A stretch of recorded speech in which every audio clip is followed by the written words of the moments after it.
Hello दोस्तों। आज हम जानेंगे कि ईसीजी कैसे पढ़ी जाती है।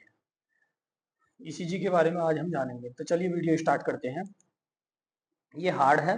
हार्ट जब पंपिंग करता है तो इस तरह का ग्राफ बनता है जिसे ईसीजी बोला जाता है। देखिए मैं आपको ग्राफ दिखाता हूँ, ये ईसीजी का ग्राफ है। ईसीजी का ग्राफ है ये। तो इसमें 12 लीडें होती हैं। तो उन 12 लीडों को 3 भागों में बांटा गया है। ये लिम्स लीड होती हैं, 1 2 3 ये लिम्स लीड कहलाती हैं। और एबीआर, एबीएल और एबीएफ ये कहलाती हैं ऑगमेंटिंग लीड्स। और बी1 से लेकर बी6 तक ये कहलाती हैं चेस्ट लीड। तो ये इस तरह का ये ग्राफ बनता है और इन्हें ये 3 तरह की लीड से होती हैं। इन्हें ये कहाँ कहाँ लोकेटेड होती हैं मैं आपको दिखा देता हूँ। जैसे कि ये आपको दिखाई दे रही है लिम्स लीड कहाँ होती है, राइट। मैं आपको इसको जूम करके दिखाता हूँ। ये देखिए ये लिम्स लीड है, ये है राइट एट्रियम में, यानी कि राइट आर्म में या राइट कलाई में, ये कलाई में। ये लेफ्ट एट्रियम में, ये लेफ्ट लेग में, और ये राइट लेग में। और चेस्ट लीड ये सीने पर लगी होती है, B1 B2 B3 B6। और उसके बाद जो ये ऑगमेंटिन लीड्स होती हैं ये इस तरह से एबीआर, एबीएल और एबीएफ ये इस तरह से लोकेटेड होती हैं। तो मैंने ये जो 12 लीडें बताई उनकी लोकेशन भी बता दी कि कौन सी लीड कहाँ पर लगी होती है। ये एबीएल -30 अंश पर लगी होती है, और एबीएफ +90 अंश पर लगी होती है, और एबीआर -150 पर लगी होती है। अब जो आपने ये ईसीजी में आप ये देख रहे हैं कि छोटे छोटे बॉक्स दिखाई दे रहे हैं, 2 प्रकार के बॉक्स है इसमें, छोटे और बड़े। ये इनका क्या रोल है और ये इनका क्या काम है इसे देख लेते हैं। ये देखिए ये बॉक्स है।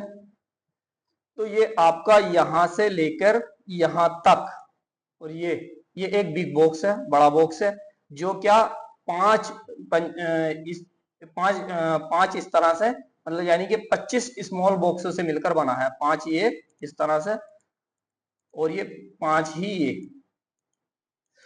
तो ये 25, ये एक स्मॉल बॉक्स बिग बॉक्स मिलकर बना है 25 बॉक्सों से। यानी कि ये जो स्मॉल बॉक्स की अगर हम बात करें तो स्मॉल बॉक्स की जो लंबाई और चौड़ाई है वो 1 mm है।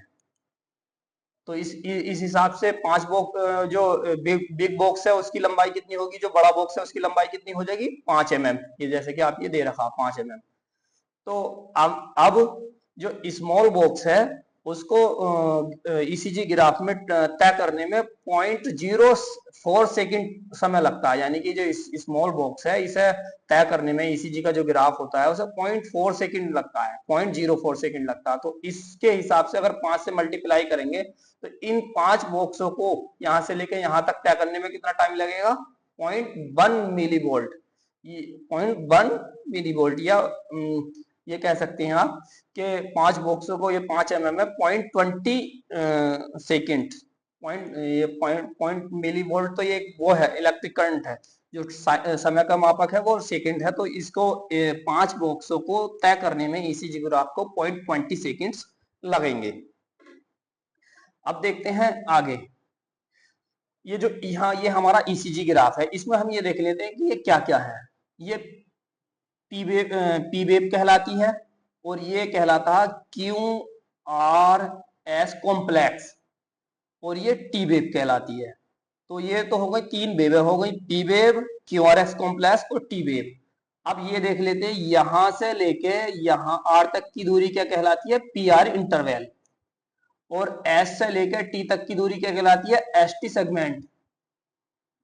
और यहां से लेके क्यू से लेके टी तक की दूरी कहलाती है क्यूटी सेगमेंट। तो ये कुछ दूरी के बारे में है, क्योंकि इनके घटने और बढ़ने से, पी वेव के घटने बढ़ने से, क्यू आर एस के घटने और बढ़ने से, और टी वेव के घटने और बढ़ने से, इनसे ही हार्ट की डिसीज का पता चलता है। अब ये आर है, और इसी तरह से ये पूरी यहां से पी से स्टार्ट हो गए यहां तक, ये पूरा एक कार्डियक साइकिल हो गया। अब यहां पर जब दोबारा से आर आगा तो ये आर से लेकर आर तक की दूरी आर आर सेगमेंट कहलाएगी। अब देखते हैं इसको आगे। इसके ईसीजी को पढ़ने से पहले हमें हार्ट के बारे में हार्ट के बारे में डिटेल से जानकारी होनी चाहिए। हालांकि हार्ट का वीडियो हमने अलग से बना रखा है, लेकिन आप को अगर ईसीजी पढ़ना है तो उससे पहले हार्ट की जानकारी होनी बहुत ही अनिवार्य है। तो इसलिए मैं बेसिक जानकारी हार्ट की यहाँ पर बता देता हूँ। हालांकि आपको हार्ट की का वीडियो मैंने भी बना रखा है और हार्ट के बारे में आपको जानकारी लेनी होगी। जैसे कि ये आपका राइट एट्रियम है, ये राइट वेंट्रिकुलर है, ये लेफ्ट एट्रियम है, लेफ्ट वेंट्रिकुलर है। हार्ट के 4 चैम्बर होते हैं, 2 atrium 2 ventricular, right atrium right ventricular, left atrium left ventricular. इसी ये होते हैं कमरे की तरह। अब एक कमरे में से दूसरे कमरे में को जाने के लिए दरवाजा होता है जिसे वाल्व बोला जाता है। तो इस वाल्व का राइट एट्रियम से राइट वेंट्रिकुलर में को जो जा रहा है उसका ट्राइकस्पिड वाल्व है, और जो लेफ्ट एट्रियम से लेफ्ट वेंट्रिकुलर में को जा रहा है उसका मिट्रल या बाइकस्पिड वाल्व है। और जो राइट वेंट्रिकुलर से लंग्स में को जा रहा है उसका पल्मोनरी वाल्व है, और जो लेफ्ट वेंट्रिकुलर से आयोटा में को जा रहा है उसका आयोटिक वाल्व है। ये आपकी अब जो अशुद्ध ब्लड लेकर आ रही है बॉडी में से, जो ऊपर वाले हिस्से से लेकर आ रही है, जो बॉडी के ऊपर वाले हिस्से से लेकर आ रही है, यानी कि सिर में से और वो बाजुओं में से, तो उसे बोलेंगे सुपीरियर बिना कावा। और जो बॉडी के नीचे वाले हिस्से से लेकर आ रही है, सारी बॉडी के नीचे से, उसे इंफीरियर बिना कावा। ये लाकर राइट एट्रियम में छोड़ देती है और राइट एट्रियम इसे लंग्स में पहुंचा देता है, ये जैसे कि ये दिखा रहा है। इसके बाद जो है जो लंग्स से ऑक्सीजन वाला ऑक्सीजनेटेड ब्लड आता है वो लेफ्ट एट्रियम में आता है। लेफ्ट एट्रियम से बाइकस्पिड वाल्व के जरिए लेफ्ट वेंट्रिकुलर में आ जाता है। जब हार्ट कॉन्टैक्ट करता है तो आयोटा के जरिए पूरी बॉडी में ये चला जाता है। ये हार्ट की एक बेसिक जानकारी जो हर किसी को पता होनी चाहिए। अब इसके ये हार्ट कॉन्टैक्ट जो कर रहा होता है, तो इसी कॉन्टैक्ट और रिलैक्सेशन का जो ग्राफ बनता है वो ईसीजी में बनता है।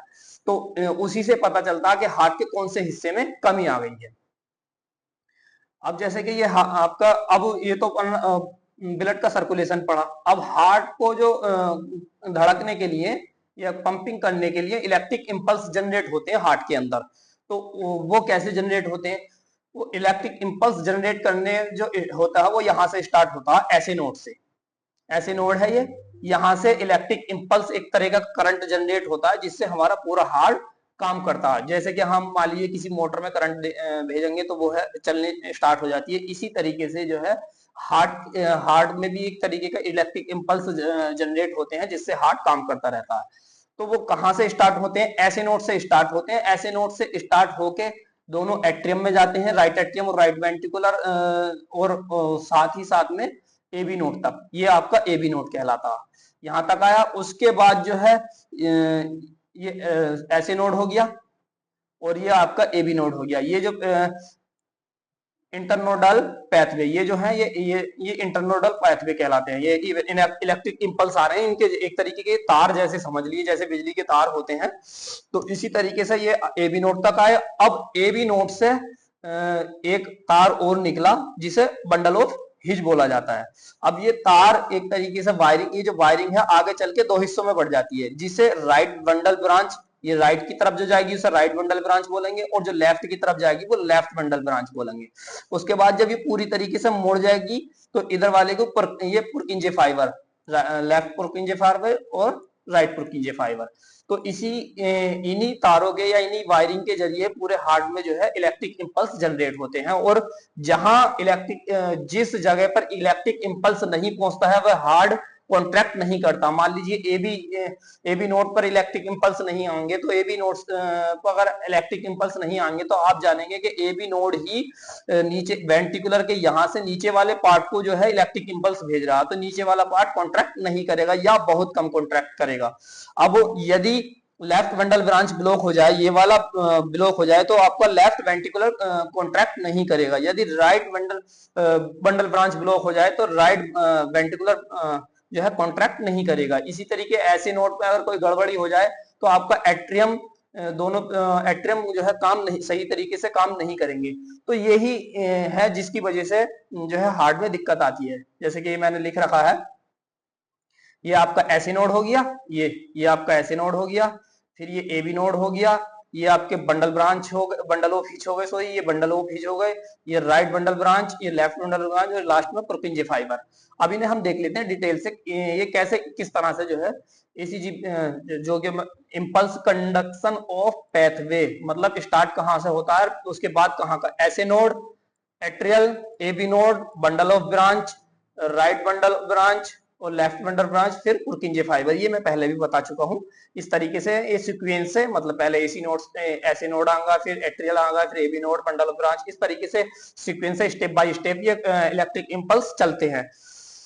अब जब ये इलेक्ट्रिक इंपल्स इस तरह से चलते हैं तो जैसे जैसे चलती है वैसे वैसे जो है ईसीजी में जो है ग्राफ में तब चेंजिंग दिखाई देती है। अब मान लीजिए जो सबसे पहले यहाँ ऐसे नोड से इलेक्ट्रिक इंपल्स जनरेट हुई यहाँ तक आए, तो क्या हार्ट का ऊपरी हिस्सा कांटेक्ट करेगा, कौन सा कांटेक्ट करेगा, एट्रियम, नीचे वाले नहीं करेंगे। तो एट जब ये देखिए ऐसे नोड इंपल्स बनाता है, एट्रियल डिपोलराइजेशन होता है और पी वेव बनती है। यहाँ पर ये पी वेव बन गई। जब यहां से लेकर यहां तक जो है इलेक्ट्रिक इंपल्स आएंगे तो उसी टाइम जो है ये हमारी पी वेव इस तरह से बन जाएगी। अब यहाँ आके ए बी नोड पर आके कुछ टाइम के लिए रिलैक्स हो जाता है।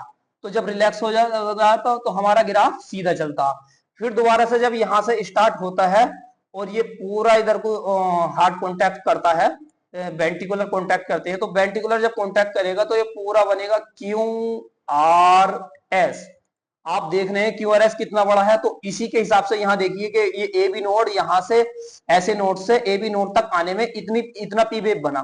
तो जब जब ए बी नोड से कितना बड़ा एरिया है, पूरा right bundle branch, left bundle branch, जब ये कॉन्ट्रैक्ट करेगा तो ये क्यू आर एस कॉम्प्लेक्स इतनी बड़ी बननी पॉसिबल है।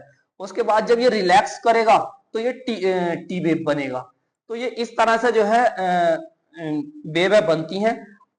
अब देखिए जैसे कि इन्होंने दिखाया ए बी नोड डिले होता है, फ्लैट लाइन बनती है। ये जो ए बी नोड कुछ टाइम तक रिलैक्स करता है तो ये वाली जो फ्लैट लाइन है ये बन जाती है। उसके बाद क्या होता है, वेंटिकुलर डिपोलराइजेशन। ये पूरे जो दोनों वेंटिकुलर हैं ये डिपोलराइजेशन होते हैं, यानी कि कॉन्टैक्ट करते हैं। तो फिर क्या बनता है, क्यू आर एक्स कॉम्प्लेक्स बनता।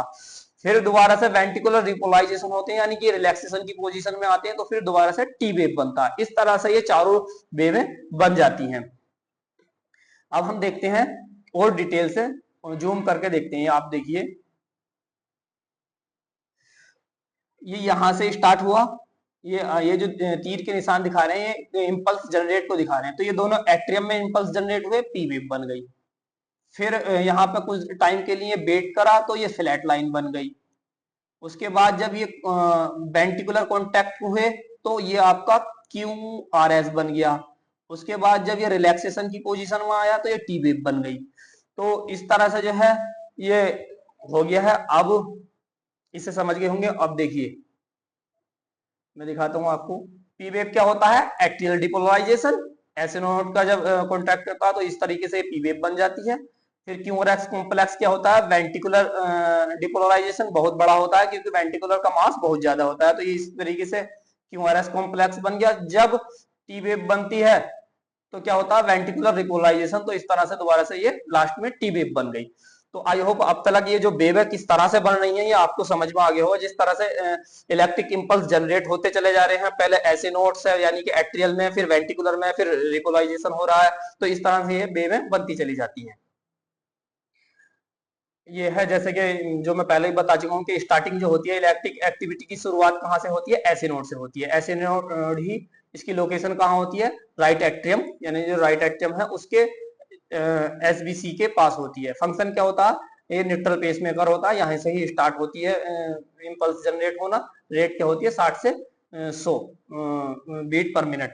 इसी के इशारे पे जो है पूरा हार्ट कॉन्टैक्ट करेगा। यदि कि ये पेसमेकर खराब हो जाए तो हार्ट में दिक्कत आ जाएगी या हार्ट पूरी तरीके से ब्लॉक हो सकता है। ऐसे नोड डिपोलराइजेशन करता है, इंपल्स जनरेट होते हैं, ये मैं पहले ही बता चुका हूं। अब ए बी नोड पर 0.1 सेकंड का डिले होता है, जिसे प्रोपोज कहते हैं, ताकि एट्रियल पहले कॉन्ट्रैक्ट कर सके। जो एट्रियल ऊपर वाला हिस्सा है पूरी तरीके से कॉन्ट्रैक्ट हो जाए, फिर उसके बाद जो है वेंटिकुलर में खून पंप करे। तो इसलिए वहां पर 0.1 सेकंड का डिले होता है, जिससे वह पी वेव के बाद जो फ्लाइट लाइन बनती है वो इसी रिलैक्सेशन या इसी डिले की वजह से बनती है। अब देख लेते हैं हम एक्चुअल में जो ईसीजी है, ईसीजी एक्चुअल रिकॉर्ड करता क्या है। ईसीजी का जो ग्राफ बनता है वो ईसीजी की जो मशीन है वो रिकॉर्ड करती क्या है। तो इस बात को हमें समझना बहुत इंपॉर्टेंट चीज है। जो हमारा हार्ट की जो बीच वाली मसल्स लेयर होती है जिसे मायोकार्डियम बोलते हैं, तो जब हार्ट में इलेक्ट्रिक इंपल्स जनरेट होते हैं यानी कि एक तरीके का करंट जनरेट होता है, तो ये मायोकार्डियल डिपोलराइजेशन होता है, यानी कि वो कॉन्ट्रैक्ट करता है। जब वो कॉन्ट्रैक्ट करता है तो क्या होता है, दूसरे नंबर पे, पहले नंबर पे क्या होगा, इलेक्ट्रिक इंपल्स जनरेट हुए और मायोकार्डियल यानी कि बीच वाली मसल्स जो है वो कॉन्ट्रैक्ट कर डिपोलराइजेशन करती हैं, कॉन्ट्रैक्ट करती हैं। और क्या होगा, आयनिक करंट बनते हैं, उससे क्या होगा, आयनिक करंट, ये आपको ये डायग्राम दे रखा आयनिक करंट बनने का, वही आयनिक करंट हमारी स्किन की सरफेस तक आ जाएंगे, जो हमारी स्किन है बाहरी उसकी सरफेस तक आएंगे, उन्हीं करंटों को हमारी ये ईसीजी मशीन रिकॉर्ड कर कर ग्राफ पर दिखाती है। मान लीजिए जिस टाइम ज्यादा तेज करंट आता है, आप देखते हैं कि पी वेव कितनी छोटी बनती है, क्योंकि ए से लेकर ऐसे नोड से ए बी नोड तक छोटा कम करंट आता है, फिर ए बी नोड से bundle of his bundle of branch right, तो कितने बड़े मांसपेशियां कॉन्ट्रैक्ट करती हैं, तो उससे क्यूआरएस कॉम्प्लेक्स हमारा कितना बड़ा बनता है, तो इससे है स्किन सरफेस तक आती है और उसे डिटेक्ट करती हैं।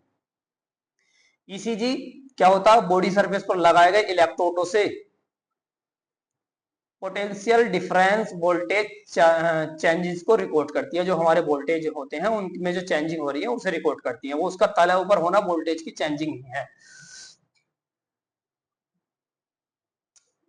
अब जैसे कि मैं पहले बता चुका हूँ लीड्स क्या होते हैं, लीड्स 3 प्रकार के होते हैं। लिम लीड्स ये क्या होते हैं 1 2 3, और ऑगमेंटिन लीड्स ये क्या होती है ईबीआर ईबीएल ईबीएफ, चेस्ट लीड्स B1 से लेकर B6 तक, और यही हमारी स्किन की सरफेस पर लगे होते हैं, और स्किन की सरफेस पे कैसा काम, कैमरे जैसा काम कर रहे होते हैं, रिकॉर्डिंग कर रहे होते हैं, ये दिखा रहे हैं, ये कैमरे लगा रखे हैं, ये स्किन की सरफेस पर हार्ड की कैमरे रिकॉर्डिंग कर रहे होते हैं कि हार्ट किस तरीके से कॉन्टैक्ट कर रहा है। ये ईसीजी 12 लीड होती हैं, ये हार्ट के अलग अलग एंगल से लगाई जाती हैं ताकि हार्ट को अलग अलग एंगल से देखा जा सके।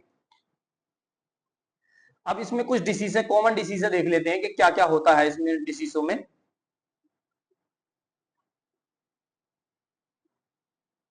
देखिए नॉर्मल ईसीजी ये है, बिल्कुल रिदम भी रेगुलर है इसमें, और हार्ट रेट भी रेगुलर है, सब कुछ रेगुलर है। उसके बाद टैकीकार्डिया, टैकीकार्डिया का क्या मतलब होता है, टैकीकार्डिया का मतलब होता है हार्ट की रेट 160 से लेके 120 से ऊपर हो जाना, यानी कि सॉरी 100 से ऊपर हो जाना। हार्ट की जो नॉर्मल रेट होती है वह 60 से लेके 100 तक होती है, तो अगर 100 से ऊपर पहुंच गई आपकी हार्ट रेट तो वो कहलागी ट्रैकीकार्डिया, यदि 60 से नीचे पहुंच गई तो वो ब्रेदिकार्डिया। और एट्रियल फिब्रिलेंस क्या होगा, यदि एबी नोड में कोई दिक्कत आ जाए। तो इस तरह से जो है मैं आपको पहले ये बता देता हूं कि ट्रैकीकार्डिया को अगर कैसे चेंज करेंगे। नॉर्मल में क्या होगा, देखिए स्मॉल बॉक्स चेक कर लीजिए आप, सॉरी बिग बॉक्स चेक कर लीजिए, 1 2 3, 3 बॉक्स होते हैं, 3 बॉक्स के बाद आर वेव आती है। यदि 3 बॉक्सों से ज्यादा आए, जैसे कि इसमें 1 2 3 4 5, यदि 3 बॉक्सों से ज्यादा बॉक्स के बाद आर वेव आ रही है तो आपका ब्रेदिकार्डिया होगा, यानी आपकी दिल की धड़कन कम हो गई। यदि 3 बॉक्सों से कम आ रही है आर वेव तो दिल की धड़कन बढ़ गई। और यदि ये टी वेव और पी वेव पूरी तरीके से नहीं बन रही है तो वह इट्रियल फ्लूइड कहलागा। और यदि जो आपकी रेगुलर नहीं है, देखिए आप देख रहे हैं कि यहाँ आर वेव में कितना गैप है, यहाँ और कम है, यहाँ ज्यादा है, यहाँ कम है, तो इस तरह का क्या कहलाएगा, एट्रियल फिब्रिलेशन यानी इरेगुलर वेव। अब ये क्या अगर इस तरह की अगर वेव बनती है तो उसे बोलेंगे वेंट्रिकुलर टैकीकार्डिया, और इस तरह की अगर वेव बनती है तो वो कहलाएगी वेंट्रिकुलर फिब्रिलेशन। तो ये कुछ कॉमन बीमारी ही जिसके बारे में मैंने आपको बताया। तो आई हो लेकिन बहुत सारी बीमारियां और भी देखी जा सकती हैं, उसके अगर पढ़ाएंगे तो अगली वीडियो में डिटेल से पढ़ा देंगे। तो चलिए खत्म करते हैं वीडियो को।